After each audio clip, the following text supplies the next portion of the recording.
ಇದನ್ನು ರಾಮನವಮಿ ಹಬ್ಬದ ದಿನ ಮಾಡ್ಕೊಂಡಂಥ ವಿಡಿಯೋ. ಈ ವಿಡಿಯೋನ ನನಗೆ ಶೇರ್ ಮಾಡೋಕ್ಕೆ ಆಗಿರಲಿಲ್ಲ. ಅಪ್ಪನಿಗೆ ಹುಷಾರಿಲ್ಲದೇ ಇರೋದ್ರಿಂದ ಊರಿಗೆ ಹೋಗೋದು ಬರೋದು ಅದರಲ್ಲೇ ಬ್ಯುಸಿ ಆಗಿಬಿಟ್ಟಿದ್ವಿ. ಮತ್ತು ಆ ಬೇಜಾರಲ್ಲಿ ನನಗೆ ಆ ವಿಡಿಯೋನೂ ಕೂಡ ಶೇರ್ ಮಾಡೋಕ್ಕೆ ಇಂಟ್ರೆಸ್ಟ್ ಇರಲಿಲ್ಲ. ಸೊ ವಿಡಿಯೋ ಮಾಡ್ಕೊಂಡಿದ್ದೀನಲ್ವ, ಅಪ್ಡೇಟ್ ಮಾಡೋಣ ಅಂತೇಳಿ ಇವತ್ತು ಅಪ್ಡೇಟ್ ಮಾಡ್ತಾ ಇದ್ದೆ. ಕನ್ಯಾನ ಸಮ್ಮರ್ ಹಾಲಿಡೇಸ್ಗೆ ಅಂತೇಳಿ ಬೆಂಗಳೂರಿಗೆ ಕರ್ಕೊಂಡು ಬಂದಿದ್ವಿ. ಅವಳಿಗೆ ಬೆಂಗಳೂರಿಗೆ ಬರೋದು ಮತ್ತು ಇಲ್ಲಿರೋದು ಅಂತೇಳಿದ್ರೆ ತುಂಬಾ ಇಷ್ಟಪಡ್ತಾಳೆ.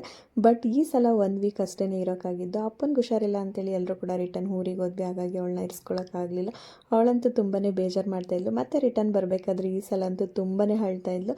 ಹಾಗೆ ರಾಮನವಮಿ ಹಬ್ಬದ ದಿನ ಸಿಂಪಲ್ಲಾಗಿ ಮನೆಯಲ್ಲಿ ಪೂಜೆ ಮಾಡಿಕೊಂಡು ಮಜ್ಜಿಗೆ, ಪಾನಕ ಮತ್ತು ಹೆಸರು ಬೇಳೆನ ಮಾಡಿದ್ದೆ.